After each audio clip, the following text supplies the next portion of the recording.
मैंने बहुत औखा निकाला इस दुःख से इसको, बहुत दुःख। 4 साल लेके फिरी हूँ जगह-जगह पे इसको। जगह-जगह पे फिर मैंने हिम्मत नहीं हारी अपनी, ना मेरे बच्चे ने हिम्मत हारी, ना मैंने हिम्मत हारी। फिर भी मैं इतना हौसला करके मैं इसको पढ़ाया भी है, लिखाया भी है और यहाँ तक पहुँचाया है। इसकी हिम्मत जानो या मेरी हिम्मत जानो, ये मालिक जानता है और मैं कुछ। हाँ जी, हाँ जी, हाँ जी। नमस्कार दोस्तों, एक ऐसा एग्जाम्पल, एक ऐसा उदाहरण आपके सामने लेके आया हूँ। जब किसी इंसान को एक जन्मजात से अगर कोई अपाहिज पैदा होता है या कोई घटना के दौरान वो उसका किसी शरीर का कोई एक अंग उसका अपाहिज हो जाता है, तो वो अपनी जीने की हिम्मतें छोड़ देता है वो। और जैसे कहते हैं, हिम्मत मर्दा और मदद खुदा। कुछ ऐसे एग्जाम्पल आपके सामने लेके आ रहे हैं। सिरसा का एक साथी है अपना, पवन शर्मा जी। तो उन्होंने एक ऐसा एग्जाम्पल क्रिएट किया है, हिम्मत कभी भी नहीं हारनी चाहिए। शरीर के साथ कुछ भी हो जाए, कैसे भी बीमारी लगे, कैसा भी दुर्घटना हो, कभी हिम्मत नहीं छोड़नी चाहिए। और ऐसे लोगों को देखकर हमें खुद प्रेरणा लेनी चाहिए और जिंदगी को जीना चाहिए। कुछ ऐसा ही इन्होंने किया। सिरसा का नाम रोशन किया इन्होंने। पैरा स्विमिंग में 3 गोल्ड मेडल लेके आए ये। तो आओ जानते हैं, उनसे मिलवाते हैं ऐसे शख्स से आपको। हाँ जी सर, नमस्कार। नमस्कार। हाँ जी सर, क्या नाम है आपका? मेरा नाम पवन शर्मा है, मैं सिरसा का रहने वाला हूँ। तो आपने जो ये महानता हासिल की है, जो आपको अवार्ड मिले, वो किस फील्ड में मिले हैं? मुझे इस पैरा स्विमिंग में नेशनल में पार्टिसिपेट किया था, अभी आसाम गुवाहाटी में हुए थे 11 से 13 नवंबर। उसमें मैंने अपनी कैटेगरी में 3 गोल्ड मेडल जीते हैं। तो आपको जो आप शारीरिक रूप से जन्म से ही ऐसे हैं या पहले बाद में हुआ? नहीं, मैं जन्म से ऐसा नहीं हूँ। 2007 में, अप्रैल 2007 में मैं बीटेक कर रहा था। उस टाइम फाइनल सेमेस्टर में एक जॉब इंटरव्यू के लिए मोहाली गया था मैं। तो मोहाली में एक ऑटो में बैठा हुआ था, अपने कैंपस जा रहा था। तो उस टाइम रोड एक्सीडेंट मेरा हो गया। तो वहाँ हमारा हमारा ऑटो पलट गया और मैं ऑटो के नीचे आ गया, तो मेरा रीढ़ की हड्डी गर्दन से टूट गया। तो उस हादसे में मेरी बॉडी को पैरालिसिस हो गया, तो तब से मैं चल नहीं पा रहा हूँ। तो उसके बाद आपके जीवन में क्या कठिनाई आई? क्या आपने कैसे-कैसे दुःख सहे आपने? आप हमारे जो दर्शक हैं, उनसे क्या बातें साझी करना चाहेंगे? देखो, आज के जीवन में सबसे बड़ा सुख है हमारा शरीर। अगर हम निरोग हैं, तो इससे बड़ा सुख कोई नहीं है। पैसा आदमी कभी भी कमा सकता है, अगर आपका शरीर आपके साथ है तो। पर उस टाइम मेरे जीवन में मेरे शरीर ने मेरा साथ छोड़ दिया। मैं अपने पैरों को महसूस नहीं कर पा रहा था, अपने शरीर को महसूस नहीं कर पा रहा था। कहीं भी हाथ लगाने से मुझे पता नहीं लगता था। मैं हाथ भी नहीं हिला पा रहा था। लैट्रिन बाथरूम का मुझे पता नहीं लग रहा था। बस एक बेड पर एक ज़िंदा लाश की तरह लेटा हुआ था, जिसको डॉक्टरों ने मना कर दिया था कि भाई 2-4 घंटे में या 2-3 दिन में ज़्यादा से ज़्यादा ये अ, मर जाएगा। पर भगवान का ऐसा कुछ आशीर्वाद था, भगवान ने कुछ सोचा हुआ था मेरे लिए कि मैं सर्वाइव कर गया उस टाइम। फिर माता-पिता की हिम्मत थी, मेरे फ़ादर फ़ौज में रहे हैं, उन्होंने हौसला हिम्मत बिल्कुल नहीं छोड़ी, मुझे भी हिम्मत दी। मेरी मम्मी ने जो उनकी तपस्या ही थी वो कि मैं उस हादसे से ज़िंदा लौट पाया मैं। तो उनकी हिम्मत से मैं आगे बढ़ता रहा। उस टाइम 7 साल मुझे लग गए थे, 7 साल मैं एक कमरे में एक बेड पे लेटा रहा हूँ। मेरे मम्मी-पापा ने ही मेरा सब कुछ किया, उस टाइम मैं सिर्फ़ बोल पाता था और कुछ भी नहीं।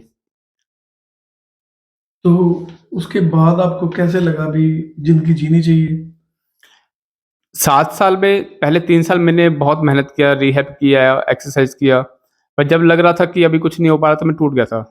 अगले 4 साल मैंने अपने जीवन को बिल्कुल बर्बाद कर लिया था। दारू पीना, रोज़ दारू पीता था मैं, सिगरेट पीता था। अपने आप को ख़त्म करने की पूरी कोशिश की थी मैंने। पर जब दिख रहा है कि पवन तू ख़त्म नहीं हो पाएगा, तू नहीं मर पाएगा, भगवान तुझे नहीं मरने दे रहे हैं, उन्होंने कुछ सोचा हुआ है तेरे लिए। बस मैं वो चीज़ नहीं समझ पा रहा हूँ, मैं वो चीज़ नहीं कर पा रहा हूँ। तो फिर मैंने एक प्रयास किया, ठीक है, अब मैंने अपनी करके देख ली है, अब मैं जो ईश्वर ने मेरे लिए सोचा हुआ है, अब मुझे उसके लिए कुछ करना है। तब मैंने फिर से अपना एक हिम्मत बढ़ाई, अपना ड्रिंकिंग हैबिट छोड़ा, अपना सिगरेट हैबिट छोड़ा और मैं दिल्ली रिहैब करने के लिए गया। तो दिल्ली में रिहैब के दौरान 2-3 महीने में ऐसा ईश्वर का आशीर्वाद रहा कि मैं अपने सारे काम खुद करने लगा। फिर मुझे अपने कामों के लिए अपने पेरेंट्स की ज़रूरत नहीं पड़ती थी और वहाँ फिर मैं रग्बी के लिए सेलेक्ट हुआ। अपना इंडिया खेलने गया मैं, इंडिया से बाहर इंटरनेशनल खेलने गया, इंडोनेशिया खेलने गया था मैं। तो वहाँ से मेरा स्पोर्ट्स जर्नी शुरू हुआ। तो जो यूथ है नशे की तरफ जा रहा है, जिंदगी खत्म कर रहा है, हष्ट पुष्ट हैं और तंदुरुस्त भी हैं लोग, और नशे को अपना प्राइमरी अपना एक आदत मान रहे हैं, वो अपने जीवन को चलाने के लिए नशे का सहारा ले रहे हैं, तो आप उनको क्या कहना चाहेंगे? देखो, हमारा ना लाइफ़स्टाइल ऐसा हो गया आज के टाइम में कि हम बहुत जल्दी किसी चीज़ से एक्साइट हो जाते हैं और बहुत जल्दी उस चीज़ से मन टूट जाता है, डीमोटिवेट हो जाते हैं। और जब मन हम टूट गया है, हारना एक होता है, नेगेटिविटी एक्सेप्ट करना बहुत आसान होता है, पॉजिटिविटी एक्सेप्ट करना बहुत मुश्किल होता है। तो नेगेटिविटी भरी पड़ी है हमारे आस-पास। नशे करने की बहुत सारी चीज़ें हैं आस-पास, और वो हमें कुछ समय के लिए ना हमारे जो दर्द तकलीफ़ में हैं हम, उससे बाहर निकाल देती हैं। पर वो बहुत टेम्परेरी होता है वो, और जब हम उसको शुरू करते हैं फिर हम उसके आदी हो जाते हैं। हम मजबूर हो जाते हैं उस चीज़ को करने के लिए। उस टाइम अगर हमें कोई अच्छी मोटिवेशन मिल जाए, कोई अच्छा साथ मिल जाए, या हम अंदर से इतने डेडिकेटेड रहें कि नहीं, मुझे कोई चीज़ तोड़ ही नहीं सकती है। तोड़ती है कोई बात नहीं, लेकिन अपने आप को दोबारा खड़ा करने की एक हिम्मत होनी चाहिए। मैं भी डिमोटिवेट होता हूँ, मैं भी मन उदास होता है, अकेला बैठता हूँ, लेकिन फिर से आज हो गया है, कल एक नई एनर्जी के साथ में स्टार्ट लेता हूँ, और ऐसा डेली करता हूँ, क्योंकि मेरी डेली एक्टिविटीज़ ऐसी हैं कि लोगों को तैयार होने में, फ्रेश होने में 5-10 मिनट लगते हैं, मुझे 2 घंटे लग जाते हैं। तो लेकिन बस डेली टूटता हूँ, डेली शुरू करता हूँ, और प्लस-प्लस करते-करते फिर आगे बढ़ रहा हूँ मैं भी। जो लोग सोचते हैं नशे से नहीं निकला जा सकता, जिंदगी को खत्म मानते हैं अपनी जिंदगी को, उनके लिए एक अच्छा एग्जाम्पल, जो शारीरिक रूप से सही भी नहीं है, स्वस्थ भी नहीं है, और फिर भी इतना एफर्ट्स किए हैं अपनी ज़िंदगी को बदलने के लिए, उनको कुछ अच्छा मैसेज देने के लिए आज ये एक्सक्लूसिव इंटरव्यू कर रहे हैं हम। और भी आप दर्शकों को क्या कहना चाहेंगे? सबसे पहले तो अपनी युवा पीढ़ी से कहना चाह रहा हूँ कि आप हमारे देश का भविष्य हैं। आप चाहे कुछ भी कर सकते हैं। हमारी सोच ही है जो हमें आगे ले जाती है। बस आपको अपनी लाइफ में एक डिसिप्लिन लेके आना है। ईश्वर पे विश्वास रखिए और थोड़ा-सा विश्वास खुद पे रखिए। अगर आप खुद पे विश्वास रखेंगे, किसी काम को करने के लिए, ईश्वर अपने आप उस विश्वास में अपना विश्वास जोड़ेगा। आपको वो आगे लेके जाएँगे। बस आपको हिम्मत नहीं हारनी है, गिव अप नहीं करना है। नेगेटिविटी से दूर रहिए, नशे को छोड़िए। हमारा सिरसा के आस-पास आए दिन देखते हैं कि लोग नशे में डूबते जा रहे हैं। तो बस इस चीज़ से दूर रहिए, अपने सपनों को, अपनी सोच को आगे बढ़ाओ, उस पे मेहनत करो, और जिस दिन आप मेहनत करेंगे, आपने जितनी भी मेहनत पीछे की है, ईश्वर हर एक मेहनत का आपको फल देगा और कई गुना बढ़ा कर देगा। मुझे मिला है और आपको भी मिलेगा। आपने सिरसा का नाम रोशन किया, सिरसा को का नाम स्वर्णिम अक्षरों में लिखवाने का काम किया, तो आपको आप बधाई के पात्र हैं, और हरियाणा सरकार आपको इसके लिए क्या-क्या बेनिफिट दे रही है?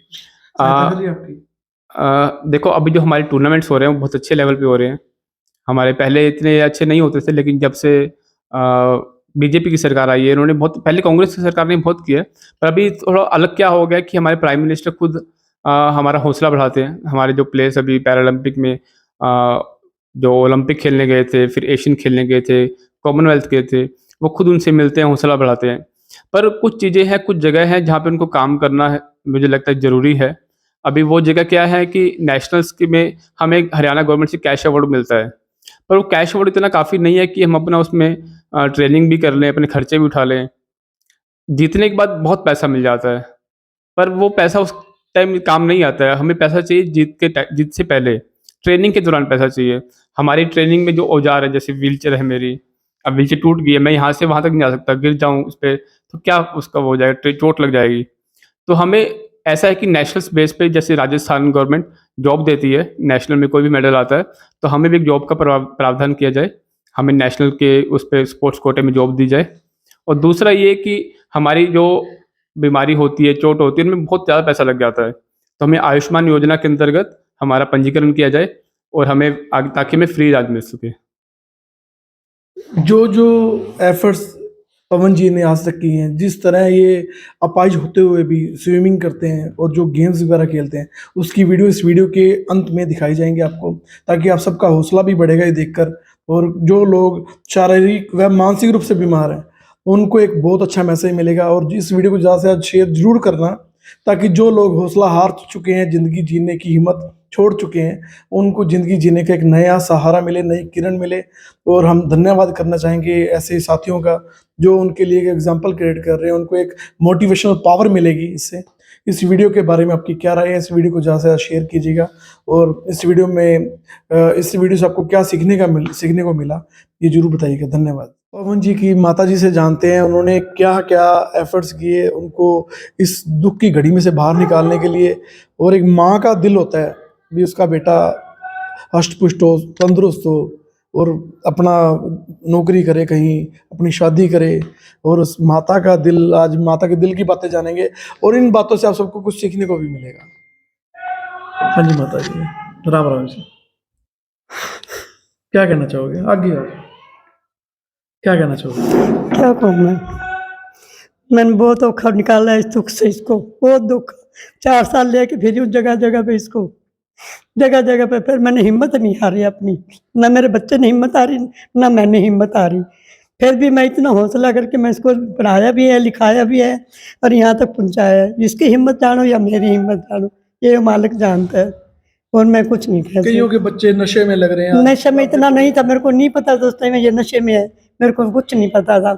जब पता लगा इसको संभाला है, इसका नशा भी छूटा, अपने आप छोड़ा है, मेरे कहने से नहीं छोड़ा इसने। हमने बहुत कहा इसको नहीं छोड़ा, लेकिन अपने आप छोड़ गया ये। हौसला बहुत बड़ी चीज़ है। बस हौसला था इसको, माँ बाप का इसको हौसला था तो ये ऊपर चढ़ गया है। बस इसने हिम्मत नहीं हारी तो हिम्मत हमने भी नहीं। आपका इंटरव्यू लेने का मकसद यही था भी जो माता पिता जिनके बच्चे नशे में हैं या कोई आगे बढ़ नहीं पा रहे या शारीरिक रूप से किसी को कोई समस्या है, उनको कोई हौसला मिले, कोई प्रेरणा मिले आपसे। हाँ, बस हम तो यही चाहते हैं भाई माँ बाप का कहना मानो और अपने माँ बाप के कहने पे चलो और ये नशा छोड़ना बंद करो। नशा मत करो, इससे बच्चे बिगड़ जाएंगे और अपनी ज़िंदगी खराब कर बैठोगे। तो आपने अपने बेटे का साथ दिया, बेटा आपकी 3 अवार्ड जीत के लाया है। बस ये जी उससे मालिक की हिम्मत है या इसकी खुद की हिम्मत है? देखो जी, हमने तो हौसला दिया इसको, पूरा साथ दिया, हौसला दिया, खर्चा दिया इसको और अपने दम पे जीतता है ये, या वो मालिक जानता है, हमारे ठाकुर जी जानते हैं, उनके दम से जीतता है ये। बाकी हमें बहुत बहुत खुशी है कि हमारा बच्चा अब इस लाइन पे पहुँचे। इस बात की बहुत खुशी है। हम तो यही कहेंगे भैया अपने बच्चों को अच्छी शिक्षा दो, मैं अच्छे प्रेरणा दो, अच्छे संस्कार दो, अच्छी शिक्षा दो, नशे से हटाओ। बस इस वीडियो को ज़्यादा से ज़्यादा शेयर जरूर कीजिए ताकि किसी न किसी को जीने की इच्छा मिले और जीने का सहारा मिले। सबको उम्मीदें बढ़े सबकी जीने की और लोगों में खुशियाँ फैलाएं, खुशियाँ भी सजना हासे उगणगे, हर तरफ खुशी हो, खुशहाली हो, सबका साथ दें। और आप इस हमारे न्यूज़ चैनल को ज़्यादा से ज़्यादा जरूर शेयर कीजिएगा। सबकी आवाज़ न्यूज़ चैनल, सबकी आवाज़ बनेंगे हम। जो ज़रूरतमंद है, जो किसी के लिए कुछ कर रहा है, हम सबकी आवाज़ बनेंगे, सबका सहारा बनेंगे। इस वीडियो को ज़्यादा से ज़्यादा शेयर करना। धन्यवाद।